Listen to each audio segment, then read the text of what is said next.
Jumpa lagi dalam acara Giku Giku, Gerejaku, Gerangkanku di kanal YouTube YKB GKI TV bersama saya, Ineke, tim aktivitas Sekolah Minggu GKI Kepaduri.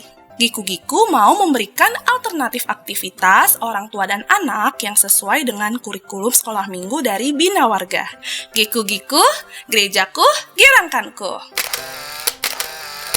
Yuk papa mama, kita ajak anak-anak untuk beraktivitas di hari Minggu supaya firman Tuhan yang telah didengar dapat terus diingat.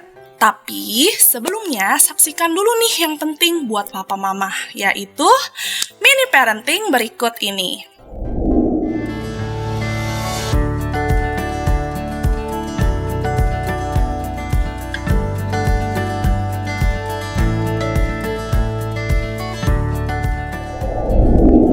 Halo ayah dan bunda, berjumpa lagi dalam acara mini parenting. Pada kesempatan ini, saya Maria Nugraheni Mardi Rahayu dari Fakultas Psikologi akan menyampaikan tips pendek tentang bagaimana mendampingi anak-anak yang telah Tuhan anugerahkan dalam kehidupan kita. Nah, kali ini kita akan belajar bersama mengenai pengembangan kemampuan anak untuk dapat mengendalikan diri. Apa itu pengendalian diri?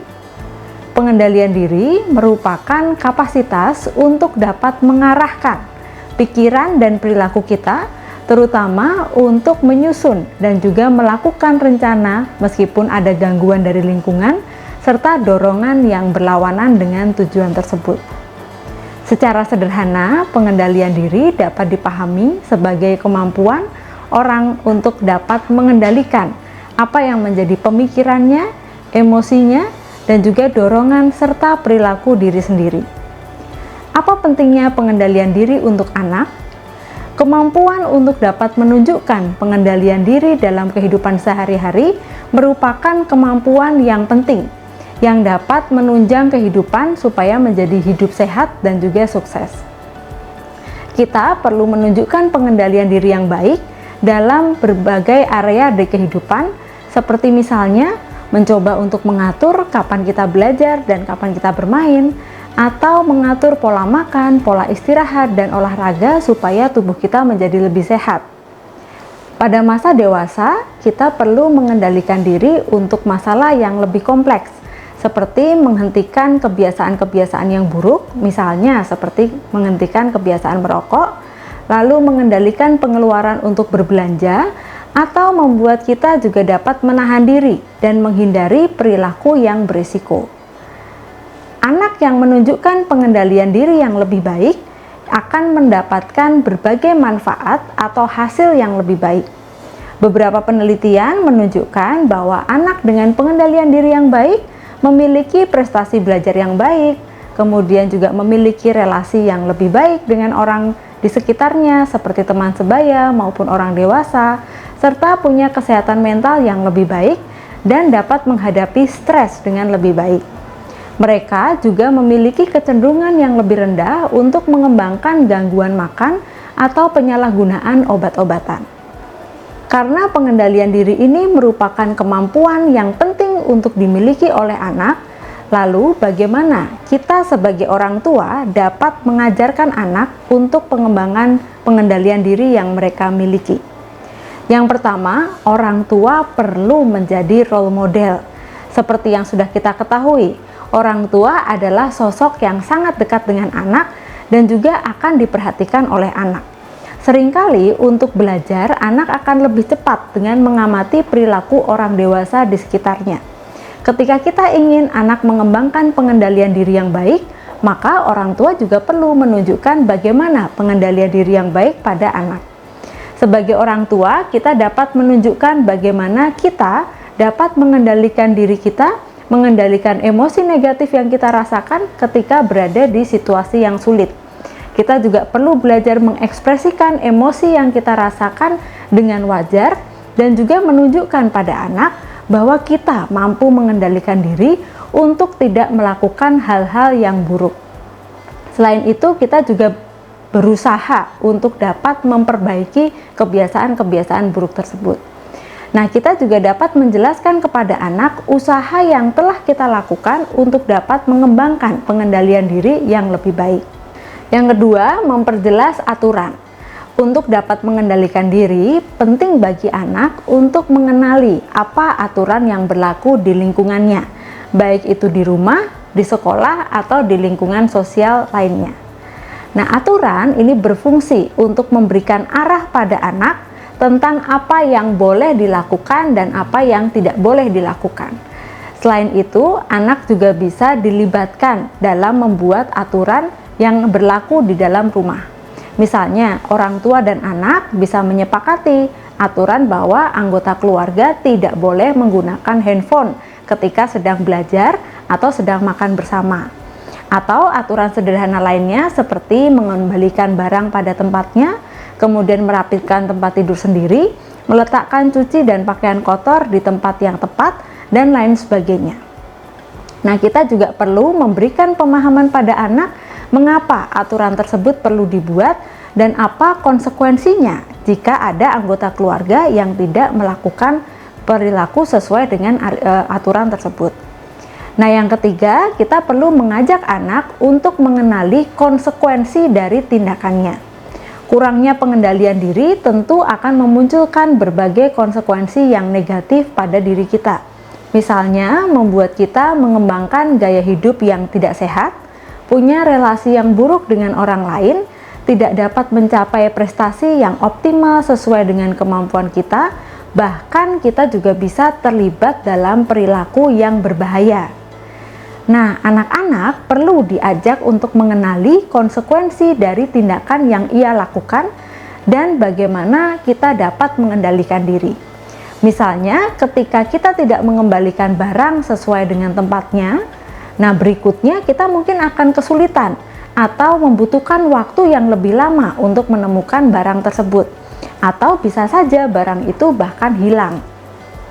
Atau contoh yang lain, seperti misalnya kalau anak tidak mau tidur tepat waktu, ia bisa bangun kesiangan dan terlambat untuk berangkat ke sekolah keesokan harinya. Atau bisa juga ia mengantuk di kelas sehingga tidak dapat mengikuti pelajaran dengan baik. Begitu pula dengan contoh-contoh lain yang konsekuensinya lebih serius, seperti yang berkaitan dengan kesehatan atau hal yang lain. Nah, dengan menyadari konsekuensi ini, kita dan anak dapat lebih termotivasi untuk mau mengembangkan pengendalian diri. Yang keempat, melatih anak untuk mempraktikkan pengendalian diri. Selain anak melihat contoh dari orang tuanya atau memahami aturan serta konsekuensi tindakan yang ada di lingkungannya, anak juga perlu dilatih untuk mempraktikkan pengendalian diri itu. Pengendalian diri ini mirip dengan otot. Jadi semakin sering kita latih, ia akan menjadi semakin kuat. Maka kita perlu memperkuat pengendalian diri kita secara terus-menerus. Nah, misalnya kita dapat mengajak anak untuk menerapkan aturan yang telah disepakati tadi, seperti tidak melihat handphone saat sedang belajar atau saat sedang makan bersama. Lalu mengerjakan tugas sesuai dengan waktu atau jadwal yang telah dibuat. Selain itu juga bermain atau nonton TV jika sudah selesai mengerjakan PR dan lain sebagainya. Nah, ayah bunda juga dapat mengajak anak untuk mempraktikkan pengendalian diri dengan bentuk permainan. Misalnya, kita mengajak anak untuk memainkan menari dan berhenti, atau main lampu merah, lampu hijau, atau permainan seperti Simon berkata. Nah, permainan-permainan ini dapat menjadi latihan pengendalian diri untuk anak-anak. Yang kelima, orang tua perlu membuat lingkungan yang aman bagi anak. Mengembangkan pengendalian diri bukan hal yang mudah dan juga instan. Ada kalanya anak akan mengalami kesulitan dalam usaha mengembangkan keterampilan ini. Maka dari itu, sebagai orang tua, kita perlu membuat lingkungan yang aman bagi anak dengan cara tidak mudah menghakimi anak atas perilakunya ketika mereka melakukan kesalahan atau belum dapat menunjukkan pengendalian diri yang baik. Buat anak merasa nyaman untuk menyampaikan kesulitan atau hambatan yang mereka alami, sehingga kita dapat memahami apa yang menjadi kesulitan anak dan memberikan dukungan yang tepat untuk anak ketika mereka membutuhkan dukungan dari kita, sehingga mereka dapat mengatasi hambatan tersebut.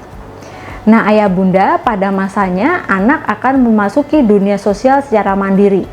Dengan membekali anak kemampuan pengendalian diri yang baik, kita sedang membekali anak dengan alat yang akan mereka butuhkan untuk dapat membangun hubungan yang sehat dan juga baik dengan orang di sekitarnya di kehidupan mereka kelak. Nah, ayah bunda, kalau ayah bunda memiliki pengalaman dalam mendampingi anak mengembangkan keterampilan sosialnya, mari kita berbagi di kolom komentar di bawah ini. Atau jika ayah bunda ingin mendapatkan tips tentang parenting yang lain, boleh juga menuliskannya di kolom komentar di bawah ini. Nah, bila ayah bunda membutuhkan ide-ide tentang aktivitas bersama dengan anak, mari saksikan acara Geku Giku di kanal YouTube YKB GKI TV, dan sampai jumpa lagi di mini parenting yang selanjutnya. Tuhan memberkati.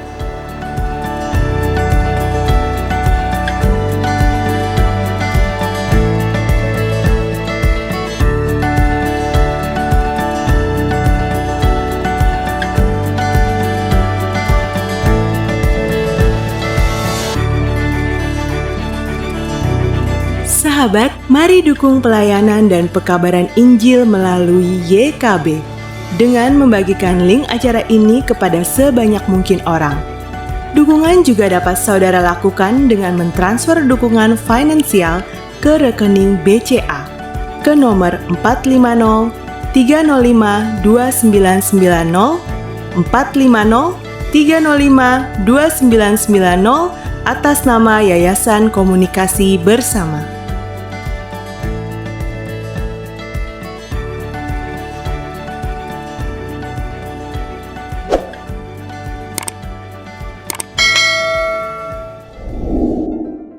Papa Mama, topik sekolah minggu online menurut kurikulum dari Bina Warga adalah Othniel dan Ehud.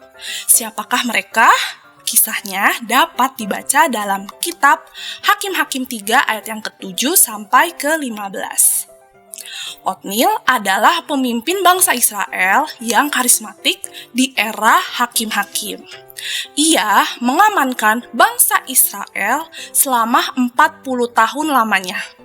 Ehud memimpin bangsa Israel dalam mengalahkan bangsa Moab.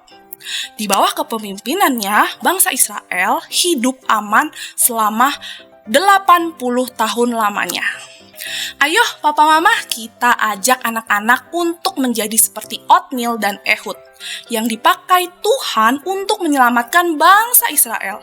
Demikian juga anak-anak dapat dipakai Tuhan untuk menolong orang lain melalui aktivitas bersama orang tua dan anak. Aktivitasnya adalah Geku Giku. Kita ajak anak untuk membuat papan proyek untuk menolong orang lain. Seperti ini. Bahan-bahannya, kita siapkan kertas berwarna berbentuk lingkaran berdiameter 15 cm. Kawat, kertas kue, gunting, lem, ballpoint, dan tusuk sate.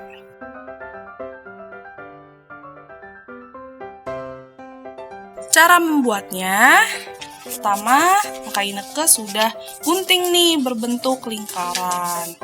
Kemudian, Kak Ineke lipat jadi 2.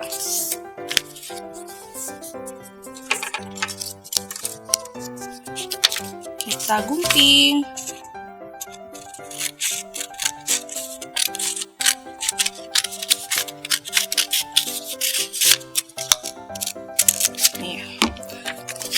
Kemudian kita bagi menjadi 3 sisi.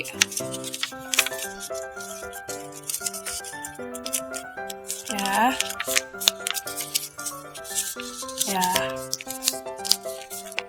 Kita lipat menjadi 3 sisi. Nanti kita akan gunting. Kemudian kita lipat lagi.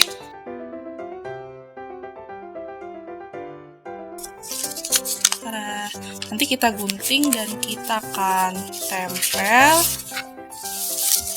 di lingkaran. kedua, sini kita akan tempel. Kita gunting dulu ya.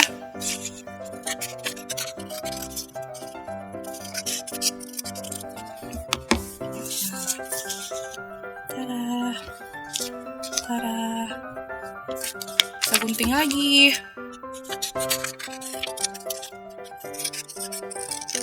Nah, oke. Kemudian kita akan tempel. Kita tempel.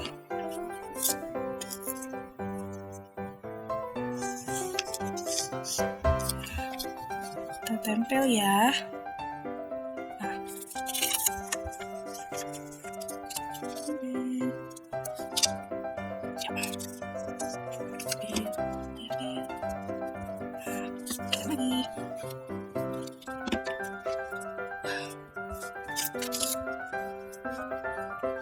Tempel. Oke, satu lagi. Nah,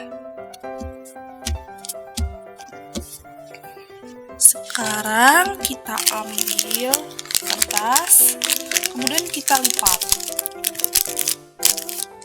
Nah, kita akan membuat panah ini dari kertas.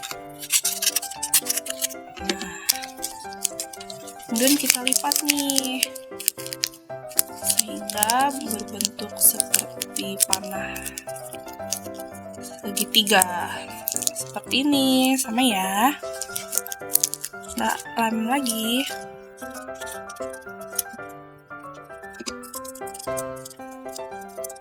Tada, sudah jadi. Kemudian kita ambil kawat, kita siapkan kawat dan tusuk nih. Kita tusuk menggunakan tusuk sate di tengah. Nah, seperti ini.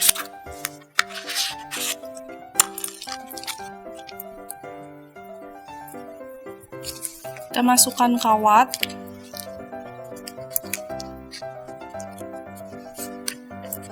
Secukupnya. Ya.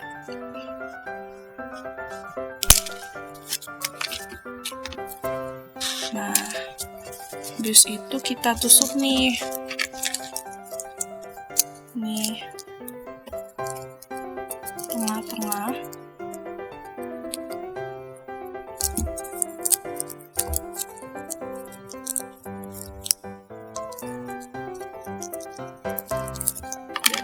Bisa pakai gunting ya, sama papa.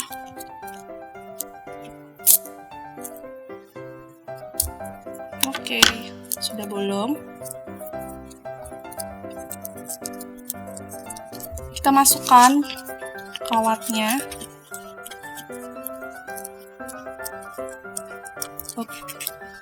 Nah, kemudian kita ikat nih.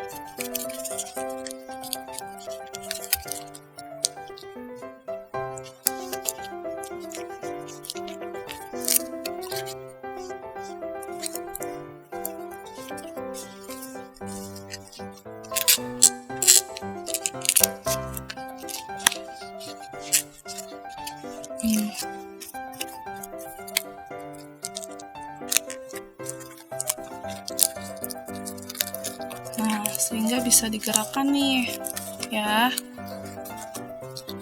panahnya. Nah, sekarang kita ambil ballpoint. Kita bisa tulis di lingkaran ini cara untuk menolong orang lain. Misalnya di rumah nih, kakak Ineke bantu mama papa mencuci piring ya. Cuci piring. Mungkin bisa yang punya hewan peliharaan bisa memberikan makanan untuk hewan.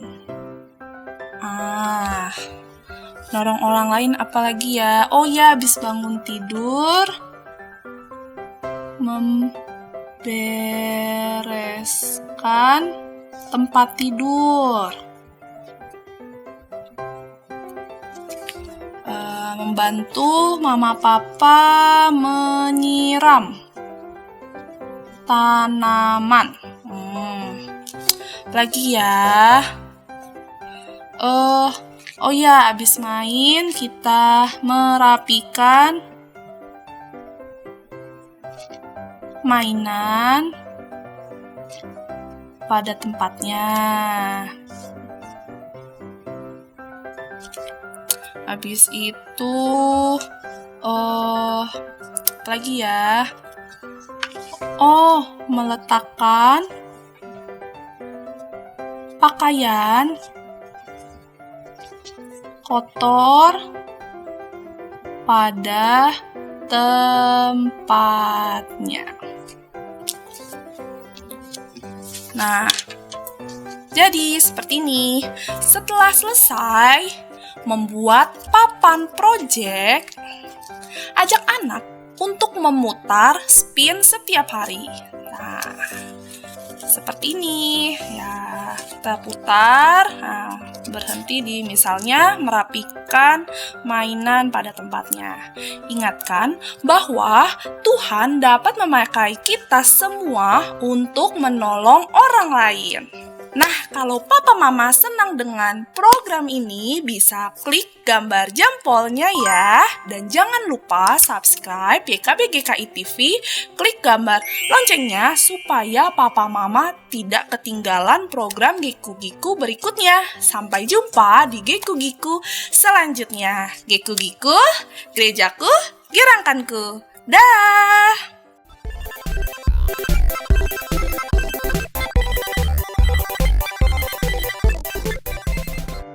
Sahabat, mari dukung pelayanan dan pekabaran Injil melalui YKB dengan membagikan link acara ini kepada sebanyak mungkin orang.